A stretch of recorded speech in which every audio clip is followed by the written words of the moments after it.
बिस्मिल्लाहिर्रहमानिर्रहीम। अस्सलाम वालेकुम students, welcome to my channel. उम्मीद है आप सब लोग खैरियत से होंगे। जी बच्चे, हम सॉल्व कर रहे हैं जो न्यू सिलेबस पंजाब गवर्नमेंट की तरफ से इंट्रोड्यूस करवाया गया है, उसके अकॉर्डिंग बच्चे हम अपना सिलेबस सॉल्व कर रहे हैं।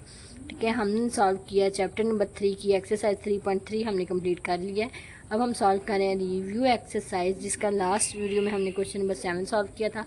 आज हम सॉल्व करेंगे क्वेश्चन नंबर 8, जिसकी स्टेटमेंट आपके पास गिवन है। Consider the set P.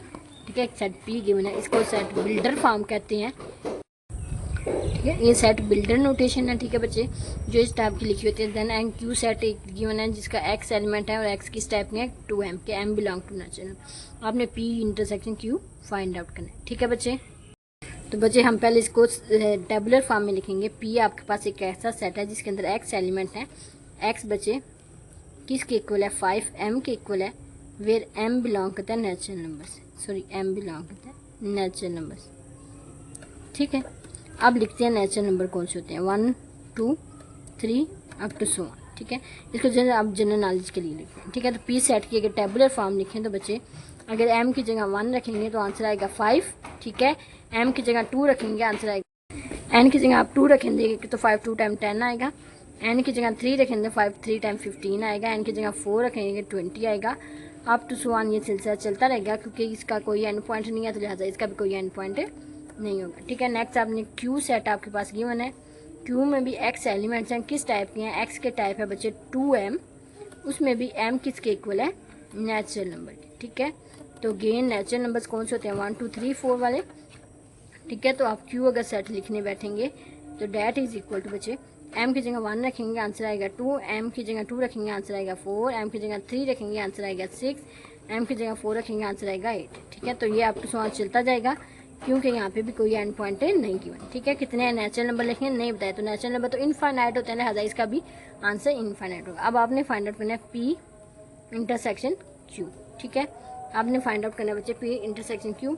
तो पी सेट के अंदर एलिमेंट लिखते हैं, that is equal to 5 10 15 20 25 up to 100। ठीक है, अब आपने इसकी इंटरसेक्शन बच्चे फाइंड आउट करनी है 2 4 6 8 अप टू 1। ठीक है, इसको देखें तो ये 5 के मल्टीपल्स हैं, इसको देखें तो ये 2 के मल्टीपल्स हैं, लेकिन इवन नंबर्स इनको कहते हैं। ठीक है, तो बच्चे इनके इंटरसेक्शन में आएगा आपके पास ये 10 है, तो इसके 8 के बाद क्या आता है 10, तो यहाँ पे 10 आएगा। देन आपके पास बच्चे आएगा 20, देन आपके पास आएगा 30।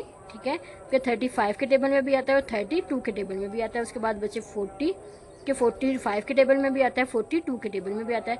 इसमें 50 लिखेंगे। ठीक है, अप टू सो ऑन ये सेट आपके पास चलता जाएगा। ठीक है, ये आपके पास पी इंटरसेक्शन क्यू का आंसर है। ठीक है, यहाँ पर आपका क्वेश्चन नंबर 8 कंप्लीट हो गया। अब हम सॉल्व करेंगे क्वेश्चन नंबर 9।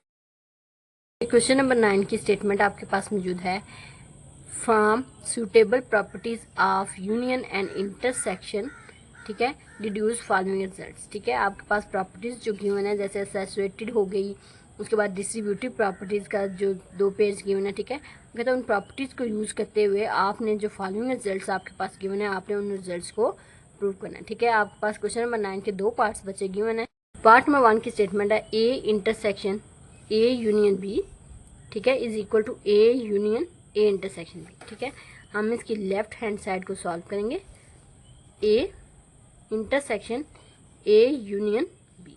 ठीक है, अगर बच्चे आपको याद हो तो आपने प्रॉपर्टीज पढ़ी है, distributive property, intersection over union. ठीक है, इंटरसेक्शन जो पहले लिखा है उसको पहले, इंटरसेक्शन ओवर यूनियन। तो बच्चे इस प्रॉपर्टीज को आप कैसे ओपन करते थे? आपके पास होता था ए इंटरसेक्शन ए के साथ, जो मिड में आपके दोनों के मिड में जो आपके पास ऑपरेशन था वो एज इट इज रहता है। ठीक है, फिर इस ए इंटरसेक्शन बी के साथ, ए इंटरसेक्शन बी। ठीक है बच्चे, अब अगर ए सेट का ए के साथ इंटरसेक्शन, लेट्स सपोज अगर आपके पास ए सेट की बच्चे आपके पास एक सेट है ए, जिसके एलिमेंट है 1 2 3। ठीक है, आपने अगर ए का ए के साथ इंटरसेक्शन लेंगे, ठीक है, मीन्स ए आपके पास है 1 2 3, इंटरसेक्शन में दोनों साइड के कॉमन पॉइंट्स आते हैं, तो इसका कॉमन पॉइंट है 1 2 3। ठीक है, तो इसका आंसर आपके पास किसके इक्वल आता है? ए की। ठीक है, तो यहाँ पे भी आप लिखेंगे अगर ए का ए के साथ इंटरसेक्शन लेंगे तो आंसर क्या आता है? A set union as it is A intersection B as D. ठीक है बच्चे, अगर हम A intersection B as D. ठीक है। अब अगर देखें तो इसकी right hand side A union A intersection B, तो यही आपकी रिक्वायर्ड राइट हैंड साइड थी इन पार्ट नंबर 1। नेक्स्ट अब हम सॉल्व करेंगे पार्ट नंबर 2।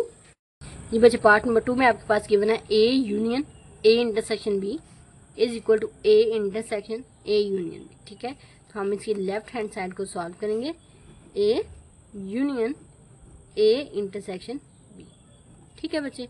अब बाय डिस्ट्रीब्यूटिव, अच्छा इसे लिख लें, बाय डिस्ट्रीब्यूटिव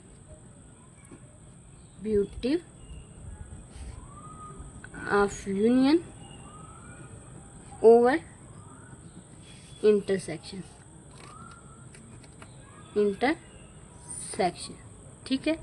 आपके पास बच्चे A union A intersection B किसके इक्वल होगा, ए यूनियन आप ए के साथ लेंगे, सॉरी यूनियन ए के साथ, देन ये जो बच्चे दोनों के मिड में ऑपरेशन होता है वो एज इज दोनों के मिड में आते हैं। अब इस ए का यूनियन आप लेंगे बी के साथ, ए का यूनियन बी के साथ, ठीक है। तो बच्चे जब ए सेट का ए के साथ यूनियन या आंसर ए सेट ही आएगा, इंटरसेक्शन ए यूनियन बी, ठीक है। तो बच्चे क्या देखें तो क्या यही राइट हैंड साइड है, A intersection then A union B, तो ये ठीक है। तो ये आपकी रिक्वायर्ड राइट हैंड साइड है, ठीक है बच्चे। यहाँ पर आपका क्वेश्चन नंबर 9 कंप्लीट हो गया है। इंशाल्लाह नेक्स्ट वीडियो में हम क्वेश्चन नंबर 10 सॉल्व करेंगे। अंटिल देन अल्लाह हाफिज़, take care, best of luck.